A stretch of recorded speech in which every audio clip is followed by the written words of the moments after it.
Hello, welcome to our channel Educate India. Here we start a new lecture on derivation of gravitational law. Sorry Kepler's law के हम derivation को आज check करेंगे और इसको discuss करेंगे. हमने लास्ट लेक्चर में इसके पॉइंट्स को हमने पढ़ा था, अच्छे से पढ़ा था, जहाँ हमने इसके तीन लॉज को हमने डिस्कस किया था. तो आज हम इसकी डेरिवेशन देखेंगे. एक्चुअल में हमने ग्रेविटेशन लॉ को लास्ट में पढ़ा था, तो उसके अकॉर्डिंग इसको कैसे ड्राइव करा जाता है वो हम आज लास्ट में देखेंगे. तो आज हम पूरे लेक्चर में वही देखेंगे. तो आज का लेक्चर हो सकता है थोड़ा लंबा हो, और लेकिन बहुत इंपॉर्टेंट लेक्चर है. पीएससी में काफ़ी बार इससे पूछा गया है. तो सबसे पहला लॉ था केपलर्स का. फर्स्ट लॉ ये था, that is all planets move in elliptical orbital around the sun when which around the sun. और सन को हमने कहाँ रखना है, फोकस पे रखना था. ठीक है.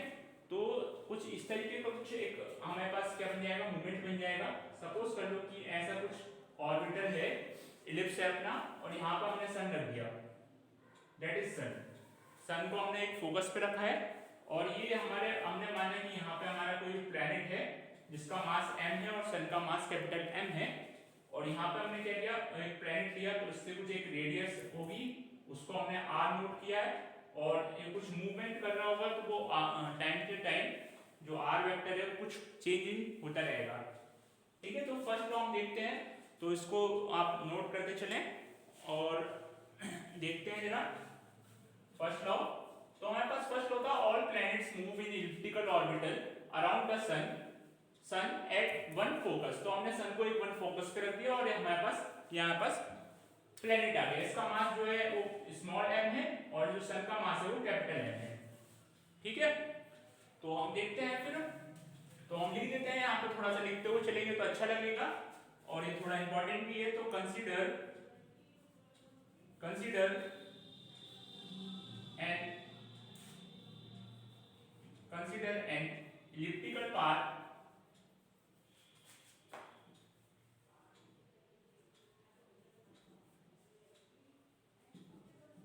elliptical path of planet, ठीक है, of mass small m and move around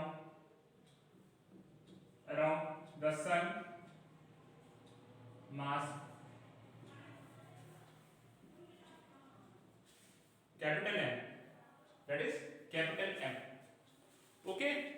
तो हमने ये ऐसा मान लिया है. ठीक है. तो आप इसको नोट करो, इतना थोड़ा सा थ्योरेटिकल पार्ट है.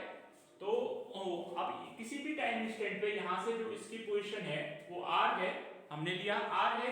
तो उस पे जो ग्रेविटेशनल फोर्स जो लग रहा होगा, अगर हम उसको डिस्कस करना चाहें, तो इस पॉइंट पे जो ग्रेविटेशनल फोर्स होगा वो कितना होगा, that is F vector equals to minus G m1. हमने जो सेल लिया है उसको क्या लिया, हमने m लिया है, तो m small m upon r square, और यहाँ पे क्या है, यूनिट वेक्टर r. ठीक है. तो इस पॉइंट पे जो होगा वो ग्रेविटेशनल फोर्स इससे डिफाइन होगा. ठीक. ये हमने पढ़ रखा है, लास्ट में हमने ग्रेविटेशन लॉ, लास्ट लेक्चर में हमने ग्रेविटेशन लॉ पढ़ाया था आपको. तो उसके अकॉर्डिंग इसको हम डिफाइन कर सकते हैं. ठीक है. ठीक है. तो आप देख सकते हो कि यहाँ से जो इसकी पोजीशन है वो r है, तो हमने वो r ये ले लिया, और जो उसके जो फोर्स का जो वेक्टर है बनेगा वो जिस प्रकार का बनेगा ऐसे. तो वो फोर्स वेक्टर क्या है, सन से लेके उस तरफ की साइड है, दैट इज आवर सन. सो उसके लिए जो ग्रेविटेशनल फोर्स बनेगा वो ऐसे बनेगा. ठीक है. ओके. सही है. तो आप देखो, आपने थ्योरी लिख दी. ठीक. According gravitation F equals to, यही मैं वापस यहां पे लिख रहा हूं, m1 m2 that is m upon r square, that is this. सही है. इतना नोट कर लो.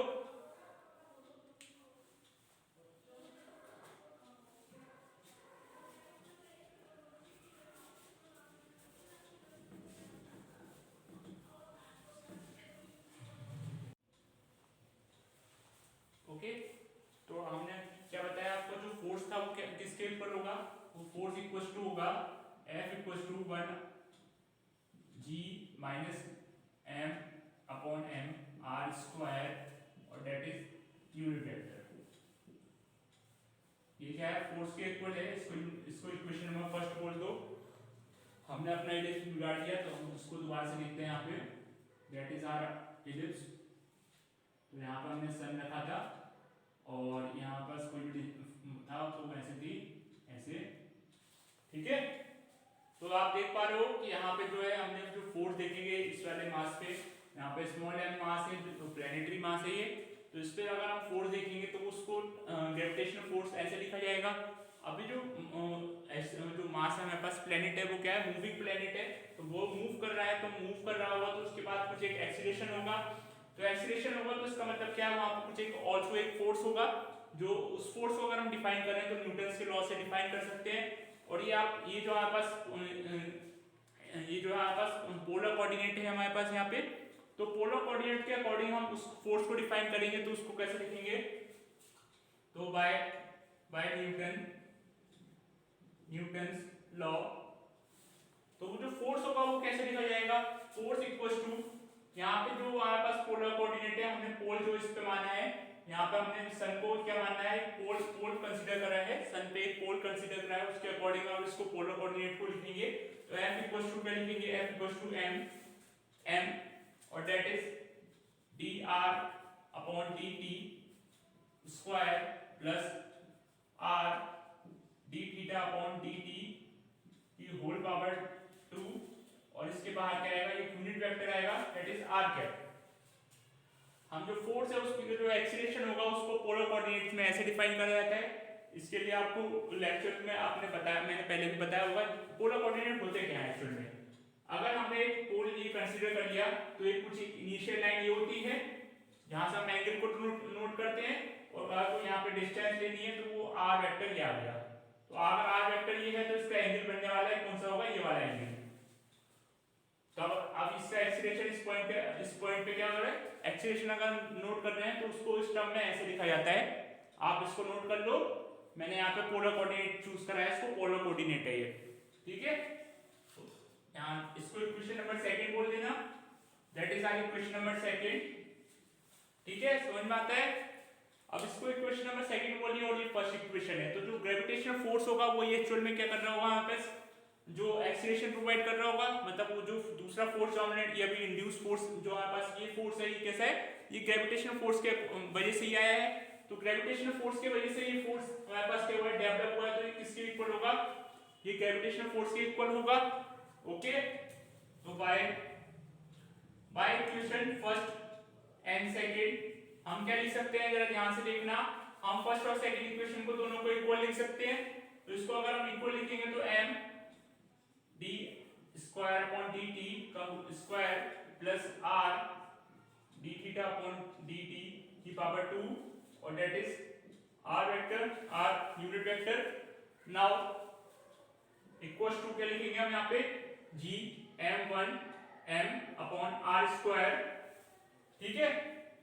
तो हम इसके मैग्नीट्यूड को इक्वल रखना है तो इसको हटा दो, इसकी कोई नीड नहीं है, इसके मैग्नीट्यूड को हम इक्वल लिख सकते हैं, ठीक है, दोनों के मैग्नीट्यूड क्या होंगे, इक्वल होंगे, ठीक है। तो यहाँ पे इसके दोनों मैग्नीट्यूड को हमने क्या रख दिया, इक्वल रख दिया, यहाँ पे क्या है माइनस साइन के साथ दिया है, क्योंकि कौन सा अट्रैक्शन फोर्स होता है, ग्रेविटेशनल फोर्स ऑलवेज अट्रैक्टिव होता है, तो इसको हम माइनस के साइन के साथ लेते हैं, और हमने यहाँ पे दोनों को इक्वल रख दिया। अब यहाँ से आप देख पा रहे हो जो m से ये वाला जो m है, दोनों कैंसिल हो जाएंगे, स्मॉल m से स्मॉल m कैंसिल हो गया, और बाकी बची हुई टर्म को अगर यहाँ लिखें तो दोबारा से देखो, बाकी बची हुई टर्म को इस टर्म में कैसे लिखेंगे, that is d upon dt square plus r d theta upon dt की power 2 equals to minus g m upon r square, ठीक है, लिख सकते हैं, समझ में आता है। अब यहाँ देखना जरा ध्यान से, यहाँ पे क्या r स्क्वायर है, यहाँ पे r है, और यहाँ पे d थीटा अपॉन dt का पावर 2 है, तो आप सिंस आपको ये पता है d थीटा अपॉन d क्या होगा, ये हमारे पास क्या है, एंगुलर वेलोसिटी होगी, है that is nothing, that is rate of change of angle का कौन सा चेंज हो रहा है, rate of change of angle है, तो इसको हम क्या कहते हैं, that is our angular velocity omega. तो इसी वाली इक्वेशन में अगर हम ओमेगा को लिखेंगे तो कैसे हो जाएगी इक्वेशन, इस इक्वेशन को लिख सकते हैं d थीटा अपॉन dt का स्क्वायर प्लस r, यहां पर हम ओमेगा लगाएंगे तो ओमेगा का square equals to minus G M upon R square. लिख सकते हैं ऐसे, समझ में आता है, हम इसको ऐसे लिख सकते हैं, ठीक है, नोट करो यहां तक, सही है।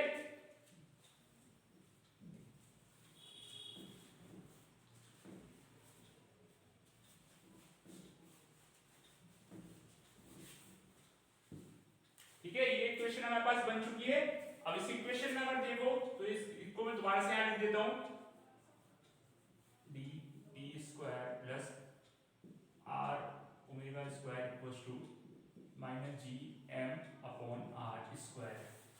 ठीक है, ये हमारे पास इक्वेशन आ गई। अब इसमें अगर लेट करो, let h equals to, sorry जरा 2 सेकंड, लेट करने से पहले यहाँ पे r क्यूब से मल्टीप्लाई कर ले, तो मल्टीप्लाई बाय r की क्यूब से अगर मल्टीप्लाई करना बोथ साइड तो क्या बन जाएगा, that is r cube d square upon dt square plus r की power 4 omega square equals to यहाँ माइनस जी एम आर जाएगा, ये लिख सकते हैं ऐसे, समझ में आता है, ऐसे इसको लिख सकते हैं, सही है।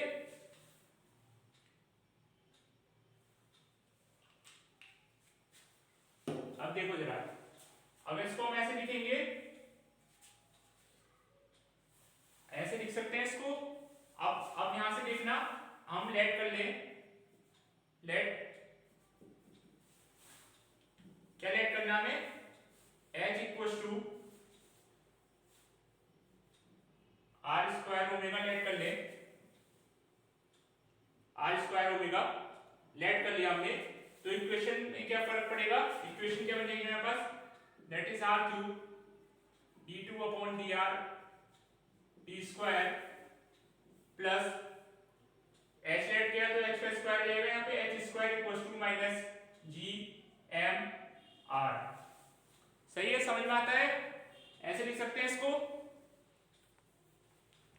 सही है ना, इसको ऐसे लिख सकते हैं। तो इसको एक इक्वेशन बना दो, that is our equation number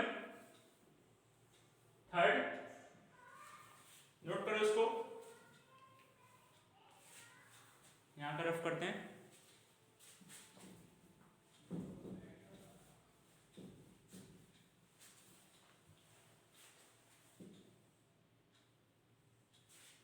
equation हमारे पास बन चुकी है। अगर इस इक्वेशन में हम लेट कर लें, लेट r इक्वल्स टू, ठीक है, डिफरेंशियल इक्वेशन दिख रही है आपको, तो इसमें डिफरेंशियल इक्वेशन है ये, और इसको अगर हम थोड़ा सा और सॉल्व करेंगे डिफरेंशियल इक्वेशन को r के टर्म में अगर सॉल्व करें तो यहाँ पे dr स्क्वायर भी ला सकते हम, तो उसको r को अगर हम चेंज करके ऐसे लिख दें 1/u लिख दें, r इक्वल्स टू 1/u, तो उसके अकॉर्डिंग यहाँ पे कुछ चेंजेस होगा इक्वेशन में, वो हम देखते हैं। तो ये हो जाएगा 1/u का क्यूब, सही है, that is dr upon dt square और 1/u, और here we have h square, सही है, equals to G M upon u, लिख सकते हैं इसे। अब आपको बस ये टर्म को सॉल्व करना है, इस टर्म को सॉल्व करते हैं, सही है, बाकी टर्म में तो 1 अपॉन उसका दो बार डिफरेंशिएटिव है नहीं, तो इस टर्म को अगर हम अलग से सॉल्व करें यहाँ पे, नाउ dtu देखेंगे तो क्या आएगा, तो हमारे पास क्या बन जाएगा, दैट इज यहाँ पे ये अपने पास r है, और यहाँ पे इक्वल्स टू में क्या आएगा, d अपॉन dt 1/u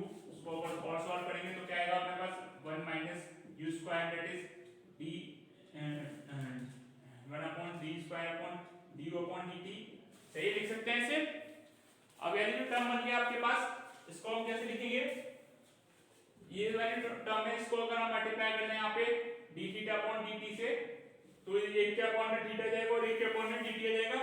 तो उसको हम और कैसे लिख सकते हैं, dr upon dt equals to क्या बन गया हमारे पास, that is 1 upon u square equals to और du अपॉन d थीटा और क्या बन गया हमारे पास, that is d theta upon dt। d theta upon dt क्या है, ओमेगा है, ये तो हमारे पास सिंपल क्या है, ओमेगा, तो इसको ओमेगा लिख सकते हैं यहाँ पे। तो हमारे पास फाइनल इक्वेशन क्या बनी, d upon d theta omega. सही है, सही है, समझ में आता है। उसको हमने ऐसे सॉल्व कर दिया। अब इसका एक बार और डिफरेंशिएट कर देंगे तो क्या हमारे पास d2r की वैल्यू निकल जाएगी, d2r upon dt square equals to क्या हो जाएगा, इसको एक बार डिफरेंशिएट कर दोगे तो इसको एक बार डिफरेंशिएट कर दोगे तो क्या आ जाएगा अपने पास, यहां से जो ओमेगा की वैल्यू अगर देखें तो हमने ओमेगा को क्या ऐड कर रखा था, ओमेगा को हमने h को ऐड किया था, h equals to r square omega ऐसे ऐड किया था ना। तो अगर ओमेगा देखेंगे तो ओमेगा इक्वल्स टू क्या बन जाएगा, h अपॉन u का स्क्वायर। तो वहां पे h स्क्वायर रखेंगे तो स्क्वायर से स्क्वायर कैंसिल हो जाएगा और बाकी बची हुई टर्म ऐसे रहेंगी। तो अगर हम क्या कह रहे हैं, हम कह रहे हैं 1 upon u square equals to du upon d theta और ओमेगा की वैल्यू लगा दो यहाँ पे h square sorry h omega h u आ जाएगा यहाँ पे, एक से कैंसिल हो गया और बाकी बची हुई टर्म क्या हो गई माइनस।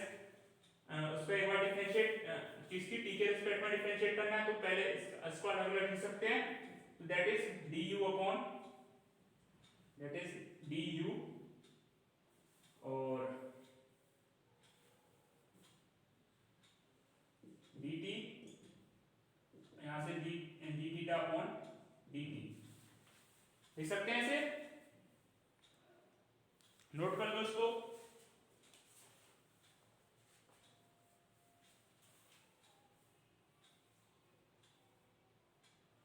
इतना नोट करो।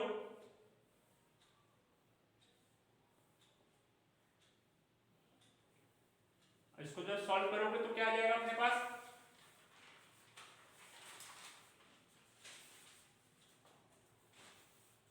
तो यहां से d अपॉन u ओमेगा क्या हो गया, ये हमारे पास क्या बन गया, h अपॉन u लिख सकते हैं उसको, दैट इज ओमेगा, तो ओमेगा को h अपॉन u लिख सकते हैं। तो जब इसको पूरा सॉल्व करोगे तो हमारे पास क्या बन जाएगा टर्म, चलो इसको पहले देखो, साफ से नोट कर लो और फिर देखना इसको क्या लिखेंगे।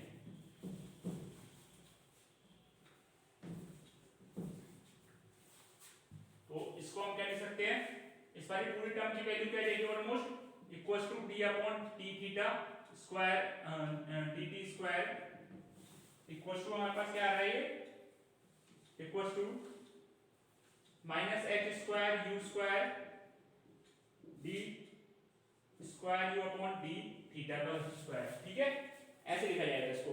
तो जब इसकी वैल्यू अगर यहाँ पे प्लेस कर दोगे तो क्या बन गया फॉर्मूला, तो 1 अपॉन u की क्यूब और ये माइनस बाहर साइन ले लो और h स्क्वायर u क्यूब और यहाँ से d u upon d theta whole square और इसको जरा सॉल्व करो।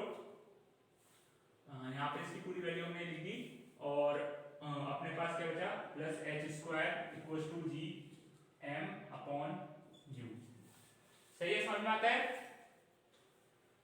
ठीक है, तो इसको ऐसे सॉल्व करना है। हमने जो भी पीछे करा था उसके लिए d r upon d theta की वैल्यू निकाली थी, तो उसकी वैल्यू इतनी आई थी, ये हमारे पास यही तो है, तो इसकी वैल्यू हमने निकाली थी, तो उसकी जगह हमने पुट कर देना है सिंपल। इसको जरा सॉल्व करोगे तो ऐसे कुछ आ जाएगा और अभी कैलकुलेशन करेंगे तो बाकी ध्यान देखिए।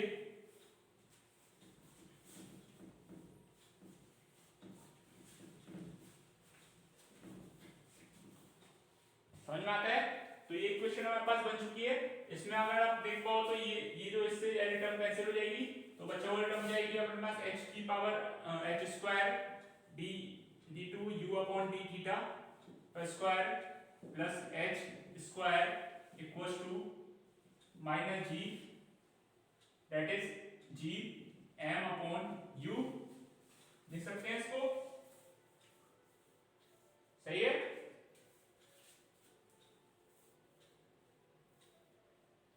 लिख सकते हैं ना, समझ में आता है?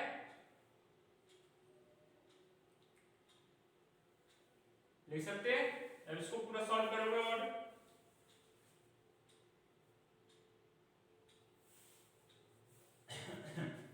यहाँ से जब इसको सॉल्व करोगे तो यहाँ पे क्या बचेगा, यहाँ में सॉल्व करा, यहाँ से 1/u बचा और यहाँ स्क्वायर था, यहाँ क्यूब था। बेटा यहाँ स्क्वायर था, ये स्क्वायर था, इससे जब कैंसिल होगा तो यहाँ पे एक यू बच जाएगा।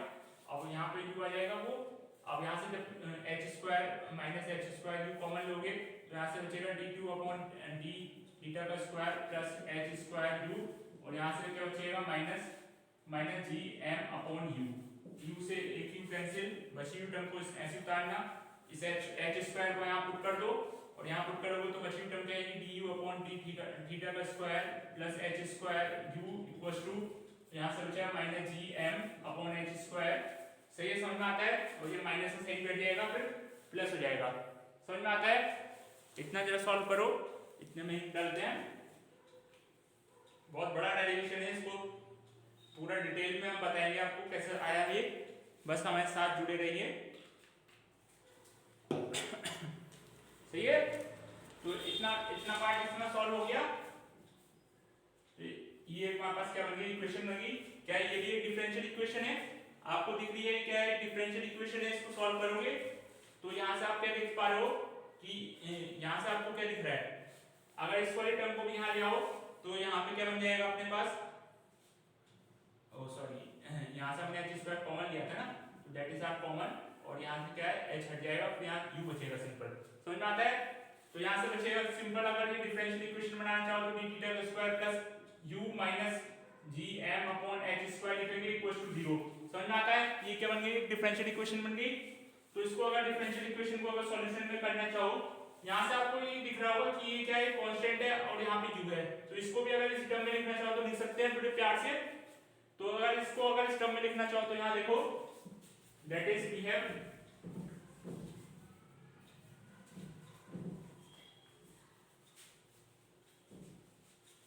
अगर इसको इस वाली टर्म को इसकी टर्म में लिखना चाहो तो यहाँ से कुछ चेंज पड़ेगा, डी यू यू की जगह हम क्या लिख सकते हैं, और U plus G M upon H square लिख सकते हैं, और ये यहाँ पर क्या D T square D theta square sorry D theta square, और यहाँ plus plus U G M upon H square. सही है, इक्वल्स टू 0, क्योंकि ये तो कांस्टेंट है, इसके साथ अगर ऐड भी कर लिया तो उसका दो बार डिफरेंशिएट करोगे तो 0 हो जाएगा, तो उससे कोई इक्वेशन में फर्क नहीं पड़ेगा। लेकिन क्या बन गई, एक डिफरेंशियल इक्वेशन बन गई, आपको दिख रही होगी। अगर हम लेट कर लें डिफरेंशियल इक्वेशन को, जो एक सॉल्यूशन है, let the solution of this equation, इस इक्वेशन का अगर सॉल्यूशन हम लेट कर लें तो ये टर्म को क्या लिखेंगे, u equals to G M upon A square. अगर इसका सॉल्यूशन देखना चाह रहे हैं तो हम मान लें अगर इसका एक सॉल्यूशन a cos थीटा है, देखो ये cos थीटा लिखा हमने, तो हमने पोलर कोऑर्डिनेट लिया तो उसका जो सॉल्यूशन आएगा वो cos थीटा में आएगा, मतलब थीटा की टर्म में आएगा, क्योंकि यहाँ पे क्या डिफरेंशिएट करना थीटा का डेरिवेटिव है, तो थीटा की टर्म में उसका कोई सॉल्यूशन आने वाला है, तो हमने उसको लेट कर दिया, a cos थीटा आ गया। ठीक है, समझ में आता है? तो इसको अगर हम सॉल्यूशन लेट कर रहे हैं तो यहाँ से आप ध्यान से देखो, अगर हम इसके आगे अगर सॉल्व करें तो इसको हमने सॉल्यूशन लेट कर लिया, अगर इस वाले इसको हम यहाँ पे ले जाएं तो that is we have a cos theta plus plus G M upon H square लिख सकते हैं। समझ में आता है? अगर इसको एच स्क्वायर लिखोगे तो फिर क्या हो जाएगा, समझ में आता है इतनी बात? चलो यहाँ से नोट कर लो, इतना रफ कर देता हूं मैं।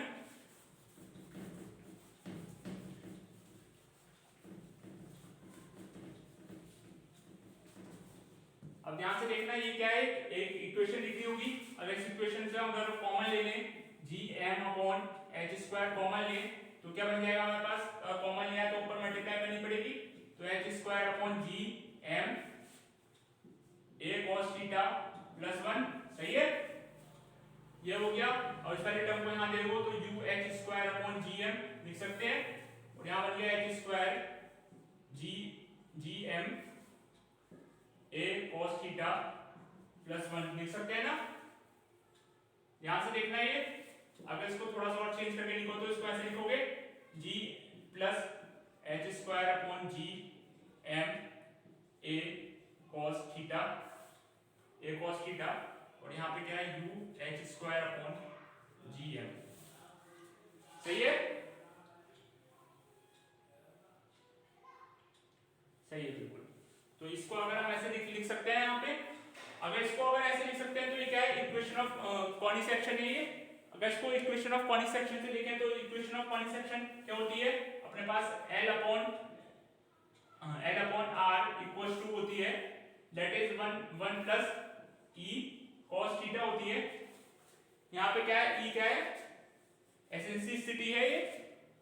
सही है, एसेंसिसिटी, इसको इसकी कुछ एक वैल्यू, अगर एसेंसिसिटी क्या होती है, एक कितना वो क्या कर रहा है, अगर इसको देखें तो यहाँ पे कितना इसके अंदर क्या है, घुमा पा रहा है, या फिर कह सकते हैं अगर सर्किल की बात करोगे तो E की वैल्यू क्या जाएगी, 0 हो जाएगी। इसकी बात करोगे तो E लेस देन 1 रहता है। तो अगर हम इलिप्स को प्रूफ करना है तो उसकी E की वैल्यू क्या होनी चाहिए, एसेंसिसिटी की वैल्यू क्या होनी चाहिए, E की वैल्यू लेस देन 1 होनी चाहिए। तो इसकी इक्वेशन को दोनों को कंपेयर करोगे, इस वाली इक्वेशन से कंपेयर करोगे तो L इक्वल्स टू क्या लिख सकते हो आप, दैट इज, और ये 1 अपॉन u को तो 1 अपॉन r लिख सकते हो सिंपल। तो L की वैल्यू क्या बन गया हमारे पास, h स्क्वायर अपॉन gm लिख सकते हो। और E की वैल्यू आप देख पा रहोगे कि हमारे पास ये बन गई E की वैल्यू, तो E equals to gm a। E और h को ऐसे अलग अलग लिख सकते हो, समझ में आता है। कंपेयर कर दिया हमने, ये क्या है, इक्वेशन ऑफ कॉनिक सेक्शन है, इसको कंपेयर कर दिया। ये L क्या होती है यहाँ पे, L हमारे पास होती है latus rectum, length of latus rectum.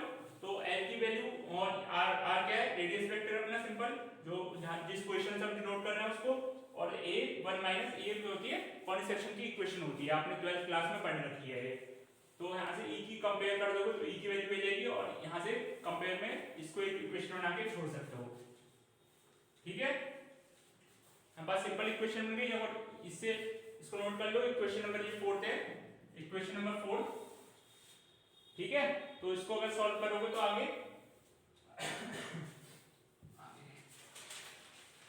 बड़ा डेरिवेशन है बेटा बहुत। यहाँ देखना,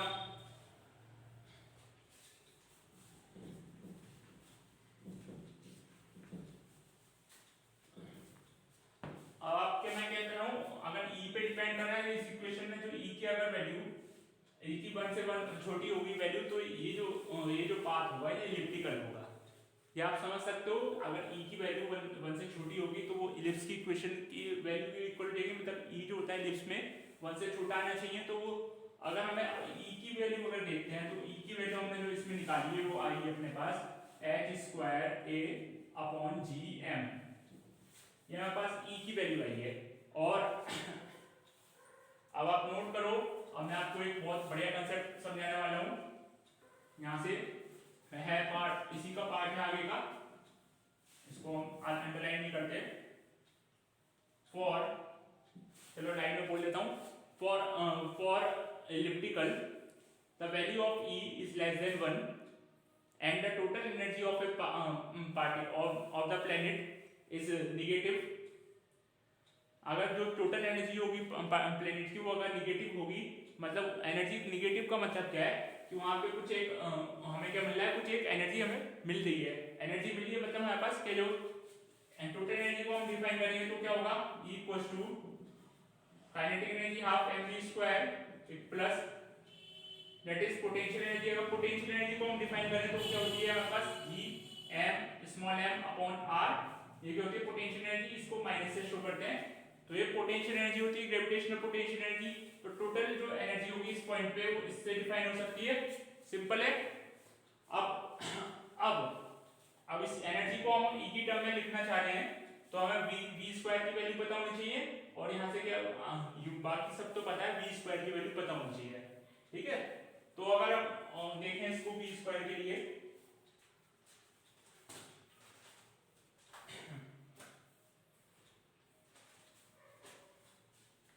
तो आपको मैंने पहले भी बताया रखा था, जो हमने पहले लेक्चर करे थे, तो v जो होता है v एंगुलर वेलोसिटी की टर्म में r में समझ में आता है आपके? सही है, चलो समझ में आता है, ऐसे लिख सकते हैं इसको। अब अगर हम देखें दो पॉइंट चूज करें, अगर हमने एक ये पॉइंट ले लिया और एक ये पॉइंट ले लिया, तो यहाँ से जो ये जो r वेक्टर है क्या मिनिमम है, और यहाँ पे जो r वेक्टर ये वाला जो बनेगा ये क्या बनेगा मैक्सिमम बनेगा। तो ये मैक्सिमम मिनिमम दो दो दो क्या होंगी, रेडियस वेक्टर बननी है, और यहाँ पे जो वेलोसिटी होगी वो क्या होगी, परपेंडिकुलर होगी, तो यहाँ पे डाउनवर्ड होगी, यहाँ पे इनवर्ड होगी। यहाँ पास मोशन कैसे कर रहा है, ऐसे मोशन कर रहा है। तो इसके अकॉर्डिंग अगर हम मैक्सिमम पे देखें और मिनिमम पे देखें, तो दोनों पे जो एनर्जी क्या होगी, दोनों पे कांस्टेंट होगी एनर्जी। कांस्टेंट क्यों होगी, क्योंकि ये जो यहाँ पे फोर्सेस, जो ग्रेविटेशनल फोर्सेस के ऊपर यूज हो रहा है वो कंजर्वेटिव फोर्स होता है, तो वहाँ पे एनर्जी कंजर्व रहती है। तो एनर्जी कंजर्वेशन के अकॉर्डिंग हम लिख सकते हैं, जो यहाँ पे मिनिमम पे एनर्जी होगी और जो मैक्सिमम पे जो एनर्जी होगी वो दोनों इक्वल होंगी।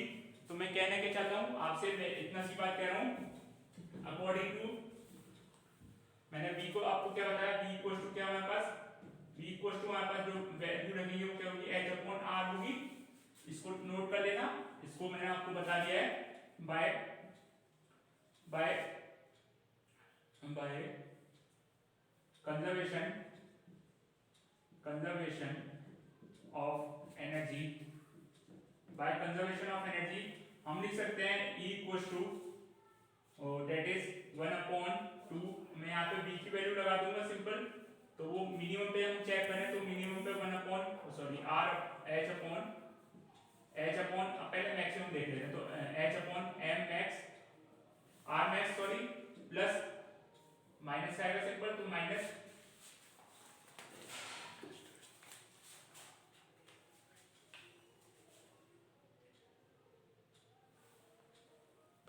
सही है। तो यहाँ पे क्या आएगा, माइनस से साइन आएगा, दैट इज आर माइनस, और यहाँ पे क्या चेंज होगा, यहाँ पे G M small m upon r minimum maximum equal to किसके होगी, एनर्जी मिनिमम पे जो एनर्जी होगी वो क्या होगी, हाफ m h अपॉन, यहाँ पे स्क्वायर भी है, तो h upon that is r min plus minus का साइन आएगा माइनस, और वहां पे क्या है G M small m upon r min. तो दोनों पे जो अगर हम मैक्सिमम और मिनिमम पे वैल्यू देखेंगे तो दोनों इक्वल आएंगी, तो इसकी ज्यादा नीड नहीं है, हमें तो सिंपल एनर्जी की टर्म में निकालना है। तो हम मैक्सिमम पे देखेंगे तो क्या आएगी वैल्यू, इसके इक्वल आ जाएगी ऑलमोस्ट। तो मैक्सिमम की वैल्यू अगर देखोगे तो मैक्सिमम हो रही है इस वाली लाइन पे, इस वाली लाइन पे जो एंगल बनना होगा वो क्या होगा, यहाँ पे angle equal to theta equal to for maximum. Max के लिए अगर हम देख रहे हैं तो मैक्स के लिए थीटा जो होगा वो क्या हो जाएगा, 0 हो जाएगा, और अगर मिनिमम पे देखना है तो r मिन पे जो थीटा होगा उसकी जो वैल्यू होगी वो पाई होगी। सही है, समझ में आता है। तो अगर हम यहाँ वाली वैल्यू पे बात करें तो यहाँ पे जब हम r की यहाँ पे थीटा की वैल्यू ये लगाएंगे मैक्सिमम के लिए, वो लगाएंगे दैट इज 0 लगाएंगे, तो यहाँ पे की जो वैल्यू हो जाएगी वो क्या हो जाएगी, इसको अगर यहाँ से हम देखें तो यहाँ से जो वैल्यू आएगी l upon r equals to plus 1 upon e cos theta, theta की जगह हमने 0 रख दिया, तो हमारे पास वैल्यू क्या बन गई, ये बन गया हमारे पास सिंपल। सही है, ठीक है, सिंपल हमारे पास ये वैल्यू बन गई। और अगर हम इसकी बात करें मिनिमम पे देखेंगे तो यहाँ पे माइनस आएगा सिंपल, ठीक है। तो मैक्सिमम पे 1 प्लस ये बन गया और मिनिमम पे माइनस से साइन से 7 बनेगी, तो वही है, अब इसमें पुट कर लेनी है वैल्यूज। तो अगर देखो आओ फिर देखते हैं,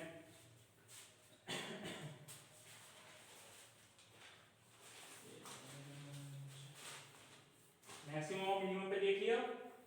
अब यहाँ से आप देखना जो हमने लिखा है h अपॉन r मैक्सिमम, उसकी अगर हम वैल्यू देखें तो h अपॉन r मैक्सिमम की अगर हम वैल्यू देखें तो हमारे पास क्या होगी, l की टर्म में देखेंगे तो l की वैल्यू तो ये है, l की वैल्यू तो ये दे रखी है, तो यहाँ से h की वैल्यू देखोगे और यहाँ से इसकी वैल्यू देखोगे तो हमारे पास क्या बन जाएगा अपने पास सिंपल, दैट इज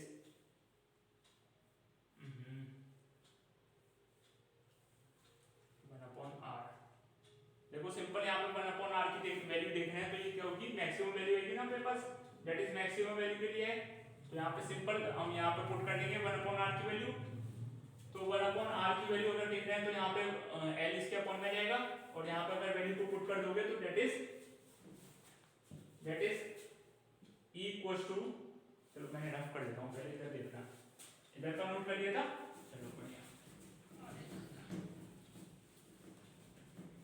बहुत बड़ा डेरिवेशन है बेटा, इसे समझना थोड़ा, जितना आपके लिए मुश्किल था उतना मेरे लिए भी मुश्किल है, हो जाता है एक बार अगर,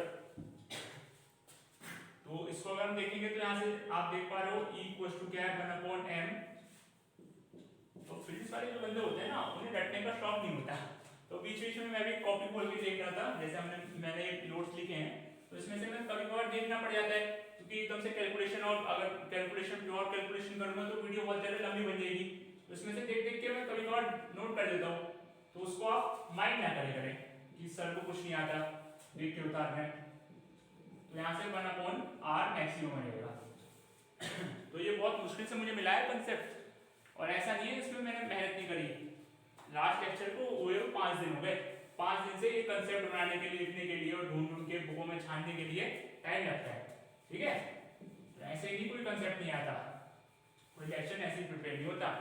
तो इसको अगर हम देखेंगे तो एच स्क्वायर तो हमारे पास बाहर आएगा, एम एच स्क्वायर, इसकी वैल्यू हमारे पास क्या है, that is 1 plus E upon, और हमने जो लिखी थी यहाँ पे एल लिखी थी ना, तो एल इसका स्क्वायर आएगा प्लस माइनस आएगा यहाँ पे G M small m upon r maximum की वैल्यू क्या है हमारे पास, सिंपल, और मतलब 1 अपॉन आर की वैल्यू आ रही थी ना, तो 1 अपॉन आर की वैल्यू यहाँ पुट करोगे तो 1 प्लस ई का स्क्वायर अपॉन एल का स्क्वायर लिख सकते हैं, सिंपल।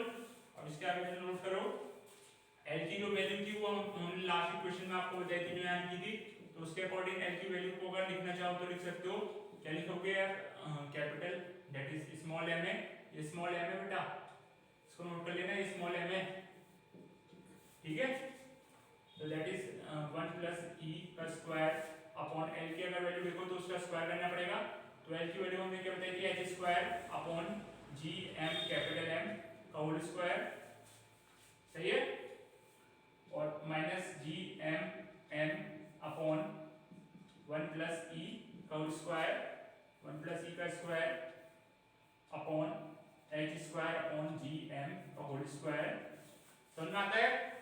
जब इसके आगे जब सॉल्व करोगे तो क्या बन जाएगा अपने पास, इसके आगे जब यहाँ से कॉमन ले लोगे तो हमारे पास इक्वेशन ये कुछ अगर ई की टर्म में छोड़ना चाहो तो वो सारी को उठा के वहाँ दे देना, तो अपने पास इक्वेशन जो बचेगी कुछ इस टाइप की इक्वेशन लिखेगी। चलो उसको सबको मिटाता हूँ मैं, यहाँ पे कीचड़ कीचड़ हो गई है।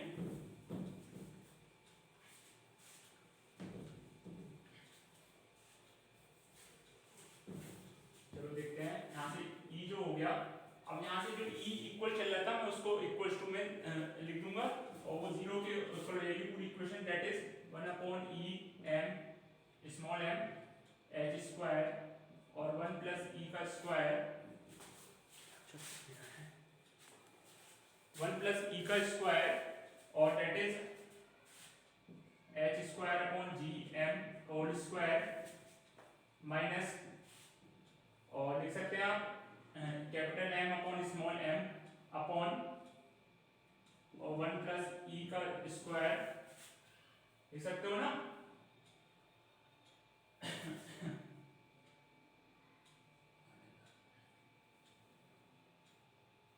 यहाँ पे स्क्वायर नहीं आएगा, यहाँ पे स्क्वायर नहीं आएगा क्योंकि यहाँ पे सिंपल आर था, वहाँ पे आर के साथ स्क्वायर भी था, तो यहाँ पे सिंपल 1 अपॉन ई रहेगा, तो यहाँ से स्क्वायर हटाओ, दैट इज 1 अपॉन, और यहाँ से हो गया हमारे पास एच स्क्वायर अपॉन जी एम का स्क्वायर होल स्क्वायर प्लस वो माइनस के साथ आ जाएगा ई इक्वल्स टू 0, लिख सकते हैं ना इसको। तो अगर इसको सॉल्व करोगे तो क्या बन गई, क्वाड्रेटिक इक्वेशन बन गई, क्वाड्रेटिक इक्वेशन बन गई, तो इसको सॉल्व करोगे तो क्वाड्रेटिक इक्वेशन का सॉल्यूशन आपको पता है, श्रीधराचार्य लगाओगे, श्रीधराचार्य के अकॉर्डिंग जो इसकी वैल्यूज हैं, जो इसकी कांस्टेंट है उसको आगे लिखोगे, तो वो हमारे पास कांस्टेंट कौन कौन से हैं हमारे पास, जी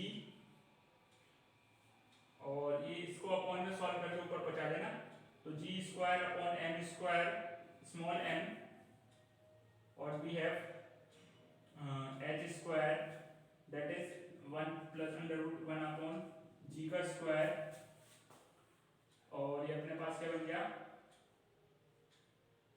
जी square upon m power 4 small m की power 4 plus s square plus 4e और ये अपने पास 1/2। तो ऐसी पूरी टर्म बन जाएगी। इसको श्रीधराचार्य लगाओगे तो ऐसे सॉल्व कर सकते हो। श्रीधराचार्य से अकॉर्डिंग इसको ऐसे लिख सकते हो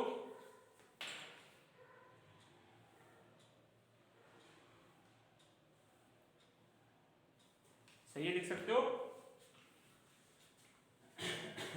जब इसको मतलब क्वाड्रेटिक इक्वेशन को सॉल्व करते हुए जब प्लस इसकी e की वैल्यू निकालोगे तो क्या आएगी अपने पास, दैट इज जब इसको सॉल्व कर लेना, ये क्वाड्रेटिक इक्वेशन तो सॉल्व करनी आती है आपको, तो इसको जब सॉल्व करोगे तो e की वैल्यू हमारे पास क्या हो जाएगी 1/e equals to plus minus under root that is r की पावर g की पावर 4 m की पावर 4 स्मॉल m की पावर 4 स्मॉल m की पावर 2 और 1/h की power 4 plus 2 e g square m square small m upon h square, इसके upon में भी h की पावर 4 है, ये h की पावर 4, इसके अपॉन में टोटल के अपॉन में क्या है g square m square small m upon h square. देखो अब इतना कुछ बन गया। जब इसको और सॉल्व करोगे तो यहाँ से 1 को ले आना तो e की टर्म में बन जाएगी, उसका एक बार स्क्वायर कर लेना, तो इससे एक बार इसको अलग अलग लिख सकते हो, तो उसको अलग अलग लिखेंगे सिंपल। कहने का क्या मतलब है, इसको जब और सॉल्व करोगे तो अपने पास क्या बन गया, जब इसको थोड़ा सा और सॉल्व कर लोगे तो हमारे पास e की वैल्यू हो जाएगी, तो e की अगर वैल्यू देखेंगे तो e की वैल्यू हमारे पास क्या बन जाएगी,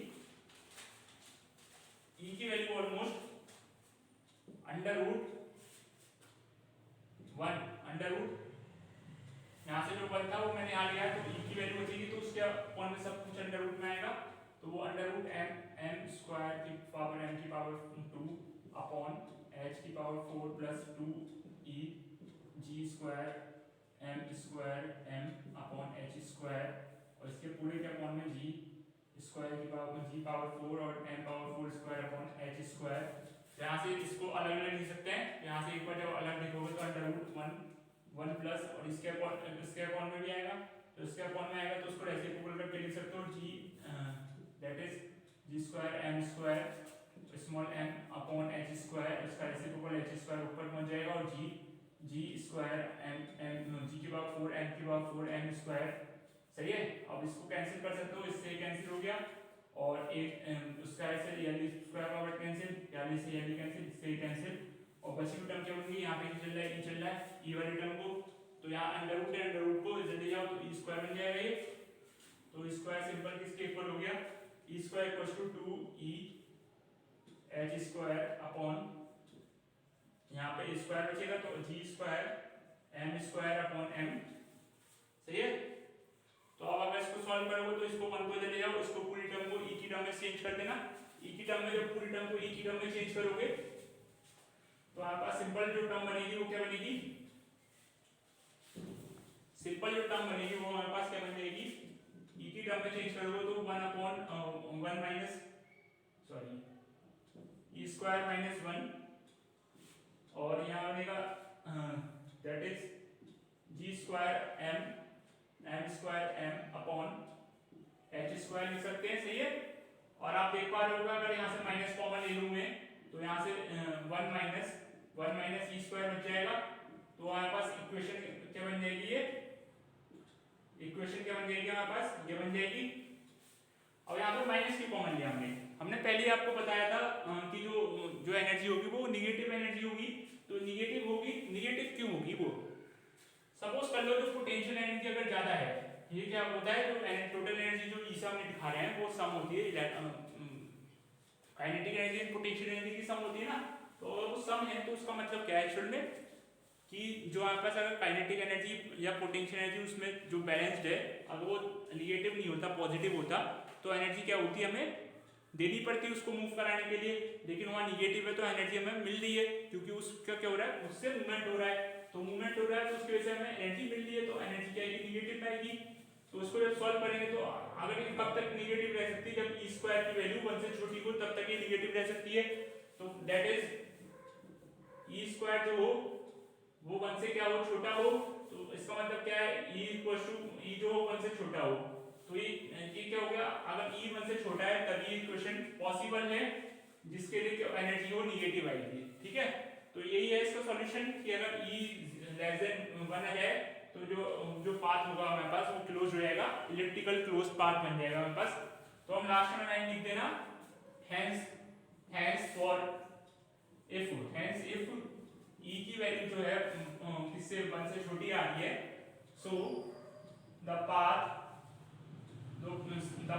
इज इलिप्स बनेगा, वहां पे इलिप्स पाथ बन जाएगा। तो पाथ क्या होगा, इलिप्स होगा। और हमारे पास प्रूफ आपको मैंने सामने कर दिया, बहुत लंबा डेरिवेशन था। तो आज का टॉपिक यहीं तक एंड करते हैं, पहला पार्ट इसका हो चुका है। थैंक यू, उसको नोट कर लो। और ये इंपॉर्टेंट भी था। देखो भाई, कुछ ना समझ में आया हो तो हो सकता है कुछ ऊपर नीचे हो गया हो, कुछ इधर उधर, क्योंकि बहुत बड़ी डेरिवेशन थी। तो इसको अगर मैं कॉपी को आपको समझाता तो बहुत अच्छा समझाता। तो यहाँ पे तो पूरा बोर्ड था ना, तो उसको बार बार रफ करना मिटाना, तो उसमें थोड़ा टाइम जाता है। ठीक है, तो हो गया थोड़ा, कोई बात नहीं। चलो, thank you to all, thank you.